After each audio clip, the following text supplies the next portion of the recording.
మీరు అన్నట్లు చాలా ఇళ్లల్లో సాధారణంగా ఇప్పుడు కేసీఆర్ సంగతి పక్కన పెడితే చాలా ఇళ్లల్లో తాతని అమ్మాయి పిల్లలు ఒక రకంగా చూస్తారు, అబ్బాయి పిల్లలు వీళ్ళు చూసే ధోరణి బట్టే కదా వాళ్ళు చూసేది, చూసే ధోరణి బట్టే కదా.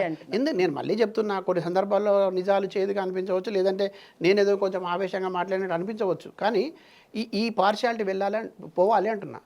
నిజంగానే ఎవరి శక్తి మేరకు వాళ్ళు ఖచ్చితంగా పనిచేయాల్సిందే, ఎవరి శక్తి మేరకు వాళ్ళు చేసిన దానికి ఫలితం వాళ్ళకి దక్కాల్సిందే. మనము నాకు బాధ వేస్తుంటే ఏంటంటే, నేను కూలి పోరాటాలు, తర్వాత చిన్న చిన్న తునికాకు పోరాటాలు, తర్వాత గ్రామాల్లో జరిగేటటువంటి వెదురు కార్మిక పోరాటాలు ఇట్లాంటివి చూసిన వాడిని. నాకు అప్పటి నుంచే చాలా ఆవేదన ఉంది. అంటే స్త్రీలకు ఒక రేటు కట్టిస్తారు, పురుషులకు ఒక రేటు కట్టిస్తారు. నాకు పాపే ఉంది, ఒకటే పాప, బ్రహ్మాండంగా గొప్ప చెప్తున్నా ఇంటర్వ్యూ ద్వారా.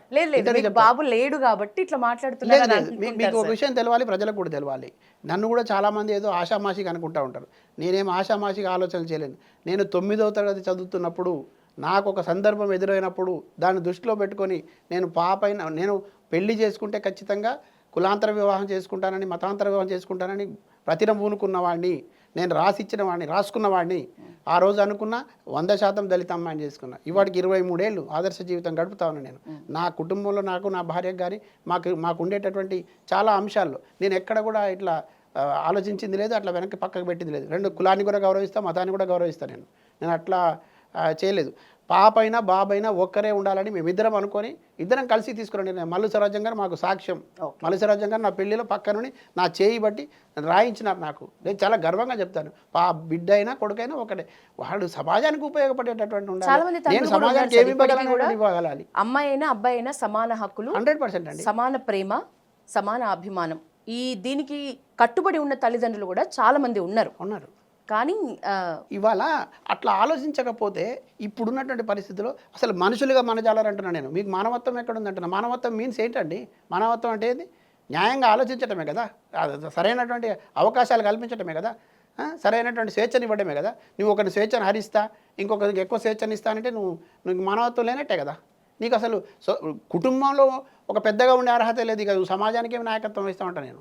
ఉపరాష్ట్రపతి ఎన్నికల్లో ప్రతిపక్షాల అభ్యర్థి జస్టిస్ సుదర్శన్ కి మద్దతు ఇచ్చిండ్రు అక్క. కేసీఆర్ మాత్రం న్యూట్రల్గా ఉన్నారు ఈ విషయంలో. దీని గురించి ఏం చెప్తారు? నేను అక్కను అభినందిస్తా, అక్క తీసుకున్న నిర్ణయాన్ని గౌరవిస్తా.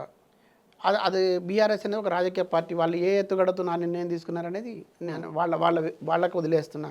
కానీ ఒకటి మాత్రం నిజం, ఈ దేశంలో మతోన్మాద వ్యతిరేక శక్తులన్నీ ఒకవైపు నిలబడినప్పుడు, తర్వాత ప్రమాదకరమైనటువంటి పరిస్థితులు పొంచి ఉన్నాయి. ఈ ఎన్నిక ద్వారా ఒక నిజాయితీపరుడైనటువంటి వ్యక్తిని, తర్వాత పౌర హక్కుల్ని కాపాడగలిగేటటువంటి ఒక వ్యక్తిని మనం ఎంచుకోవాలి అనేటటువంటి ఒక విషయం వచ్చినప్పుడు దానివైపు నిలబడడం అనేది, నిరూపించుకోవడం అనేది కూడా అవసరం.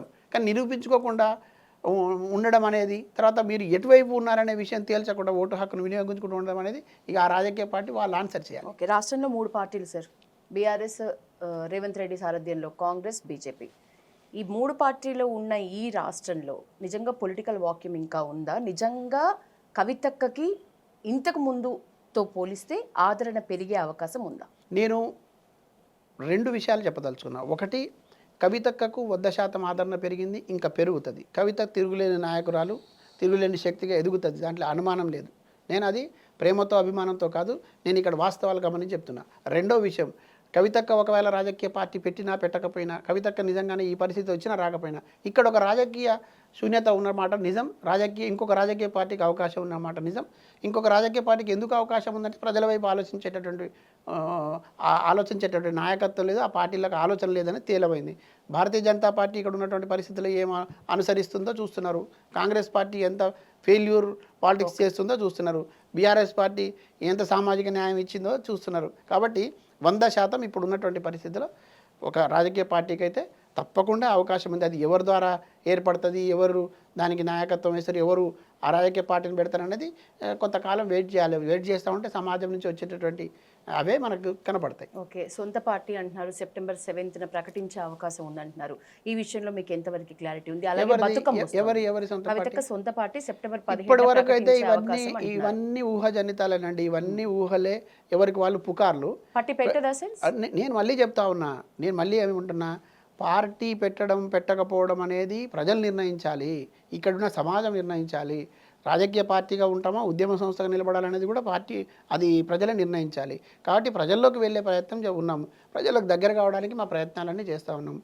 ప్రజలు ఇచ్చేటటువంటి సూచనలు సలహాలతో పాటు గతంలో జరిగినటువంటి వైఫల్యాలు, గతంలో చోటు చేసుకున్న పరిణామాలు, గతం ఉన్న నాయకులు ఏం మాట్లాడినారు, ఎటువంటి సందర్భాల్లో ఫెయిల్ అయినారు, ఏ పార్టీ అందుకనే అక్క నిన్న చెప్పినారు లెఫ్ట్ రైట్ అనేది.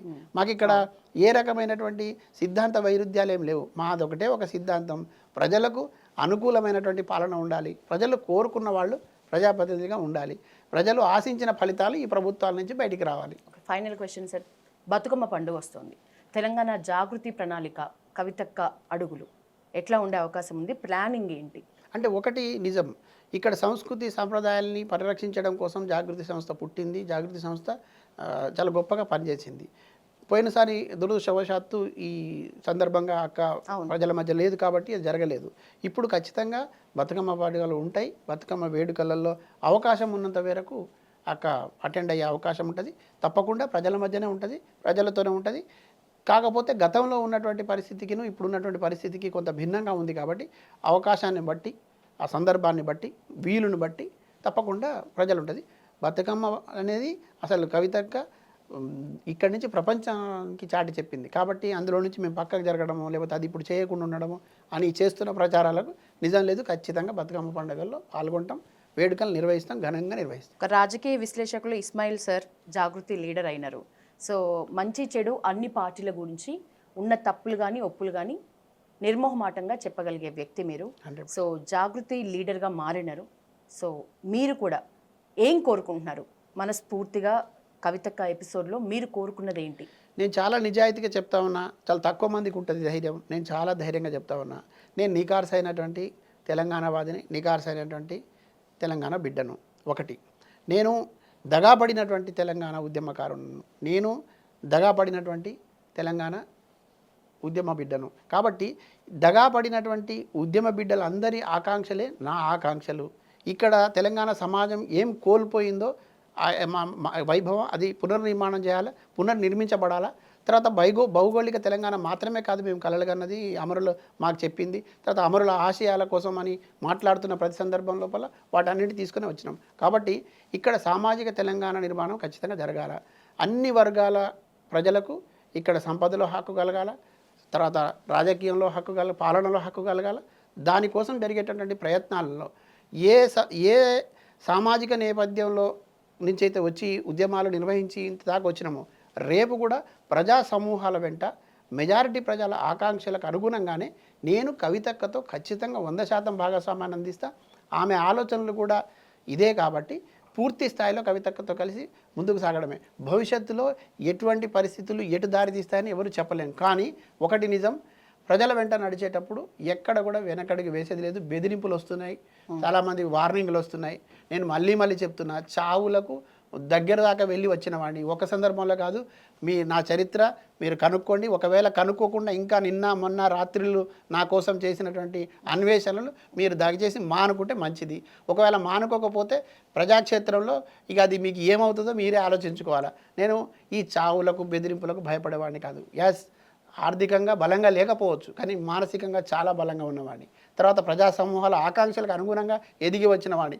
నాకు మొత్తం ఈ సమాజమే నేర్పిన పాఠాలనే ఈరోజు ఇక్కడ దాకా కూర్చొని మాట్లాడుతున్నాను. సో దగాపడిన తెలంగాణ వ్యక్తులు లేకపోతే మోసగించబడ్డ తెలంగాణ వ్యక్తులు తెలంగాణ ఆకాంక్షలలో తెలంగాణ కోసం పోరాటాలు చేసి మీలాగే బాధపడుతున్న వ్యక్తులందరికీ కూడా జాగృతి వెల్కమ్ చెప్తుంది అనుకోవచ్చు. తప్పకుండా చెప్తుందండి. నికార్సైన తెలంగాణ వాదుల వేదిక ఇది, నికార్సైన ఉద్యమకారుల వేదిక ఇది, నికార్సైనటువంటి ప్రజా సమస్యలు తీసుకొని వచ్చే వాళ్ళ గొంతుకల వేదిక ఇది, ప్రశ్నించే వాళ్ళ గొంతుకల వేదిక జాగృతి. ఇవాళ వాళ్ళందరికీ ఆహ్వానం ఉంది. చాలామంది ఆశ్చర్యపోతారు, ఇప్పుడు ఎవరు రావట్లేదు కనపడట్లేదు అంటారు. మీకు భవిష్యత్తు ఎట్లా ఉంటుంది అనేది నేను ఇప్పుడే చెప్పను, కానీ చరిత్ర ఎవరిని వదిలిపెట్టదండి. తప్పు చేసిన వాడిని ఎట్టి పరిస్థితులు వదిలిపెట్టదు, పని చేస్తున్న వాడిని ఎత్తుకోక మానదు. నిన్నటిదాకా మేము మంత్రులమని ఇంకోటి విర్రవీగిన వాళ్ళు మీరు ఒకప్పుడు ఎట్లా ఉన్నారు నేను కూడా చూసిన వాడిని. ఎస్, మాకు కూడా తప్పకుండా ఒక రోజు వస్తుంది. మా రోజు వీరన్న అన్నట్టు మా రోజు రాక మానదు. వచ్చే అవకాశాలు సందర్భాలు చాలా తక్కువ దగ్గరలో ఉన్నాయి. కాబట్టి ఒక ఆశయంతో ముందుకు సాగుతాం.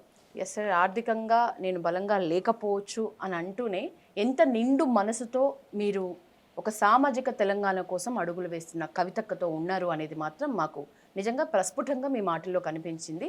సో అంత ఇష్టంగా వచ్చిన మీకు కూడా ఒక మంచి దారి కానీ మంచి రోజులు కానీ రావాలి. ఎలాగో మీరు చాలా పాజిటివ్ మైండ్తో ఉండే వ్యక్తి, అదైతే మాకు అందరికీ తెలుసు. ఇంతకుముందు మాట్లాడిన 2 ఇంటర్వ్యూస్లో కూడా మాకు అదే కనిపించింది. థ్యాంక్ యూ ఓవరాల్గా ఈరోజు ఈ టైం మాకు ఇచ్చినందుకు thank you so much. Thank you అండి, థ్యాంక్ యూ వెరీ మచ్.